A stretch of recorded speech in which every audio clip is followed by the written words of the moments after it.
오늘 좀 월요일 아침에 여러 가지 일들이 있습니다.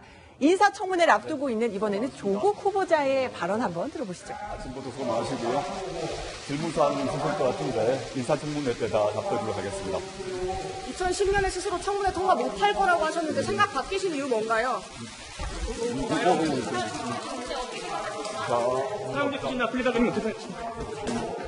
자, 들어갑시다. 청문회 통과할 거라고 생각하세요? 생각 바뀌신 이유 뭔가요? 서울대생들이 계속 비판 나오는데 교수직 유지 계속 하실 건가요? 한 말씀 해주시죠.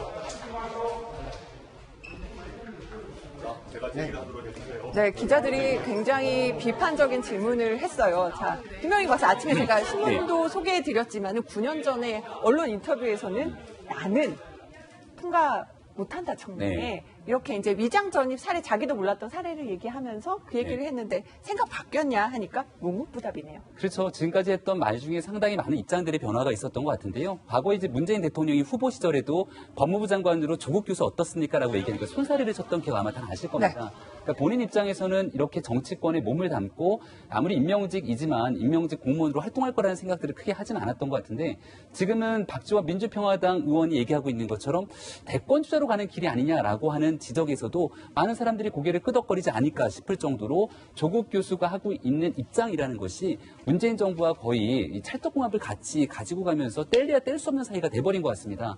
이번 청문회 같은 경우는 아마 문재인 정부 들어서 가장 치열한 청문회가 될 거라는 예상을 지울 수가 없는데요. 야당 입장에서는 조국 후보자에 대한 이 인사검증 과정 속에서 도덕성, 재산에 대한 증식 과정이라든지 아니면 위장 전입, 논문 표절 등에 대해서 굉장히 매섭게 질타할 것으로 보이고요.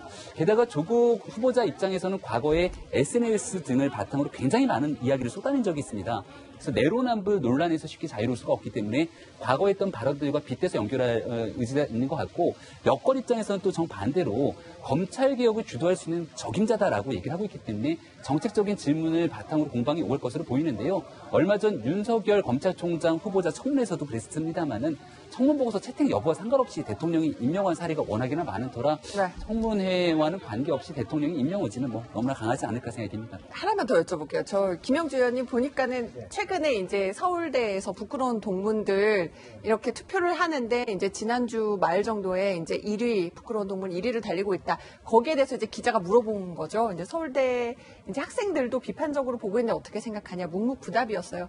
본인한테는 그런 것들도 좀 부담될 수 있을 것 같습니다. 사실은 아무래도 좀 자기 스스로 과거에 했던 일이 있었기 때문에 과거에 우병우라든지 그런 분들이 또 실제적으로 자기 스스로 그런 부끄러운 동문에 대한 언급이 있어서 그것이 자기에게 올 줄은 몰랐을 겁니다. 이제 그런 부분이 있고 또 자기는 그런 의도로 쓰질 않았는지는 모르겠습니다만 어쨌든 자기한테 배우는 학생들에게 말하자면 거구 혹은 태극기 부대 이런 용어를 쓴 부분도 본인 스스로 좀 걸러냈어야 되지 않느냐 이런 생각을 하게 돼요. 청문회를 앞두고서는 상당히 야당의 질타가 있고 더군다나 국회의원들 입장에서도 보면 국민들의 전반적인 여론이 어떻게 가느냐가 상당히 청문회를 대하는 더 세게 강도를 가늠하는 잣대가 될 수 있기 때문에 본인 조금 그런 부분에 대한 부담을 갖지 않을까 싶고요. 다만 이 기조는 본인이 생각할 때 과거 스스로에 했던 것을 본인 스스로 뒤집었다는 걸 알 수 있지만